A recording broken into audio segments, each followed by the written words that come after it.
Hello everyone and welcome to the video on how to set up the Few and Cursed. Basically all I've done so far is I've gotten most of the components that will come with the game out and just divided them and separated them out. That's all I've done. So I'm going to set up a game for 2 players to just show you how quick it is. First we've got this big deck of cards here. This is the upgrade deck. So these are all the cards that are better than what you start with that you'll be improvising and getting as you play the game. So we'll just want to set that off to the side, sort of an easy reach of all players. Next we have, I'll move this over. Next we have the encounter deck, which is sort of the normal encounters, which is sort of our storytelling throughout the game. And you'll place that just over here on the encounter space. And then we also have the more visual and more intense cursed encounters, which you will shuffle and place up here. I'll do some of the easier stuff first now. We have all the items in the shop or store here. You'll place that over here in the store, and you will actually reveal the top 3 things for the start of the game, so you may as well do that now. And that's what will be available to purchase when the game starts. The typical wanted enemies here, which are double-sided, you'll place in the wanted section, so you can match them up to their portrait. I like to keep them easiest to hardest personally, so it doesn't matter as long as you can see them all. So you've got Talbot's gang, then the zombies, and then the demons. It doesn't matter which side you start with, just as long as you've got all 4 in the right location. Next, we will sort of finish setting up the core stuff for everything else. So you have the jobs deck here. You'll shuffle this. These are all the jobs you'll get, which are secret until you score them. So it's different paths to victory. You can sort of focus on jobs, you can focus on capturing those bounties, or you can focus on collecting these relics. So I'll put the jobs up here in the jobs location for now. Everyone here is the character selection, so I'll wait on that. I want to go over sort of the big monsters in the game. So you'll see we have 4 big supernatural cursed monsters, and what you will do with this is, I actually need the space, is you will take them, randomize them a little bit, and place them face down as the final thing you will face on the most wanted board. Then you'll take your regular bounties, you'll shuffle these up, and you will evenly deal them out to each of those 4 locations as best you can. There aren't exactly the same in the same piles, but since we don't know what things are, if you just generally put the cards in each spot, that'll work. And then you will flip these face up and you will get your 4 unique bounties to start. So there's our 4 unique bounties. I'm going to set up a 2-player game, as I mentioned before. So the next thing we'll do is, since we're playing 2-player, what you will do is you will take all the artifacts, and sorry about this, but the prototype doesn't have the colored version, just the line art. But that's an interesting fact. When you're working with comic book artists, typically someone does the ink and then someone colors it. So these are the last piece that we actually have some of them, but just when it was printed. So, since we're only playing with 2 players, you're going to deal only 1 artifact to each of the 4 locations on the outer ring, and you'll take the rest and you'll place them away. That's just so everyone can't get a bunch of artifacts. And now we'll pick characters. So for this game, I think I'll play with the Redhead and Jebediah.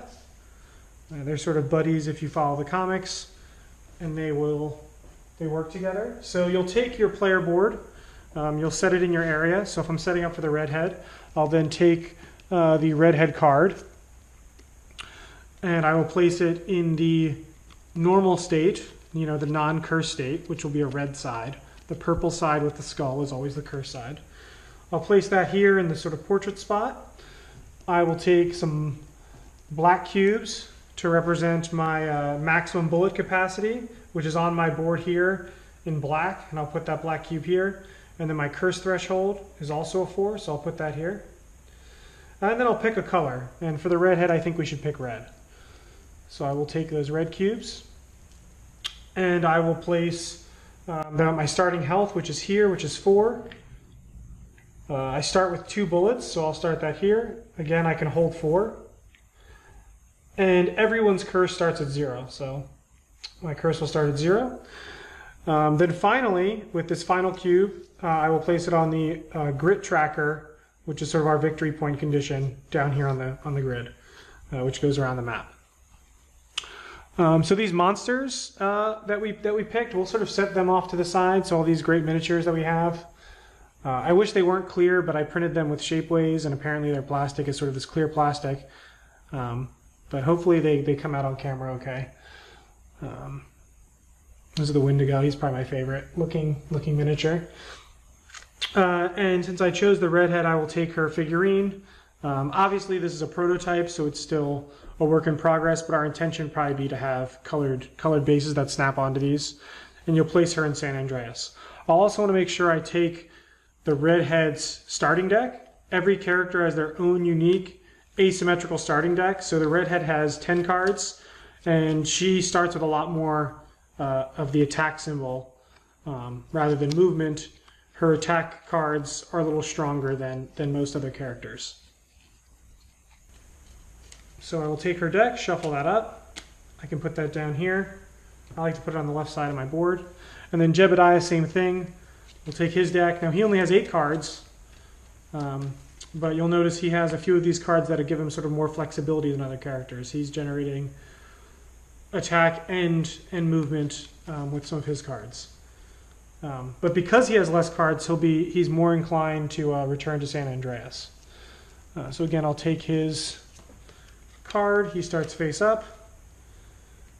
I will set these cubes in the black spots. Again, in our final version, our intention is to have the sort of nice double cut boards.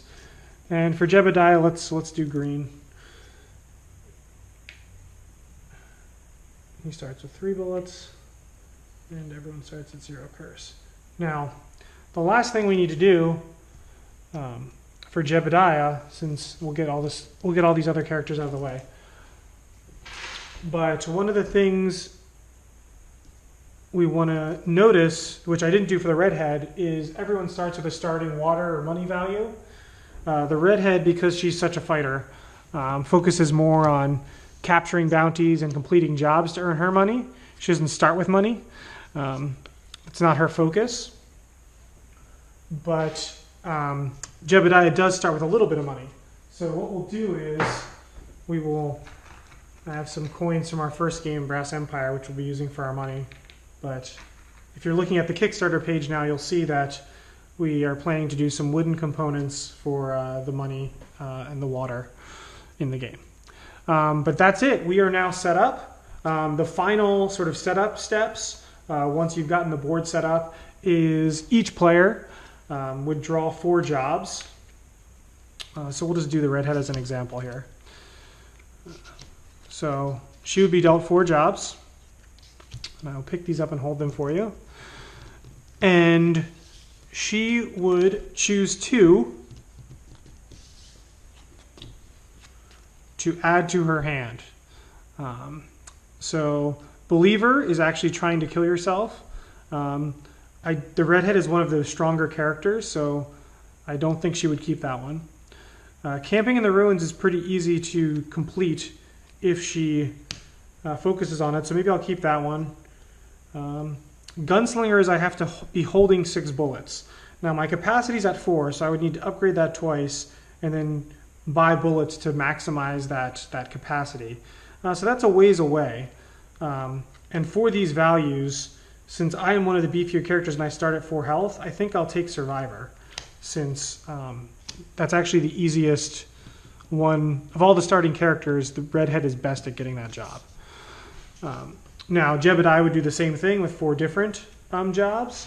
And I guess since I'm doing this, I may as well mention some of the rules. You can never score the same job twice. So, there are some repeats of jobs in here, but that is not something you can do. Now, what may be interesting is if I take this Maecenas card, he's all about money. He's one of the characters in the game.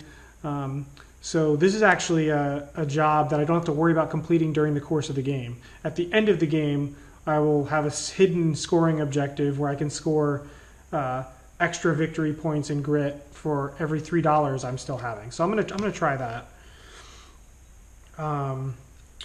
Camping in desert is very easy. Camping in Keola Springs is a little harder. That's why it's worth more points. You'll notice that it's up here. There's only one of those locations. An apprentice is get my curse up to 4, which is definitely doable, but it will hurt me. So based on these point values, let's go for Keola Springs. It gives us something to do at the start.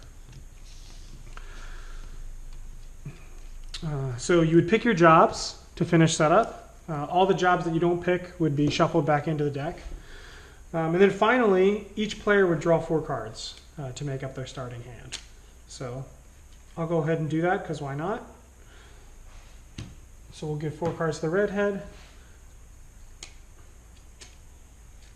And we will give 4 cards to Jebediah.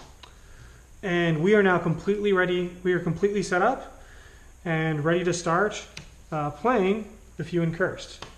So I'm going to stop this right here, but we'll have, if you move on to the next video, you can sort of see some gameplay.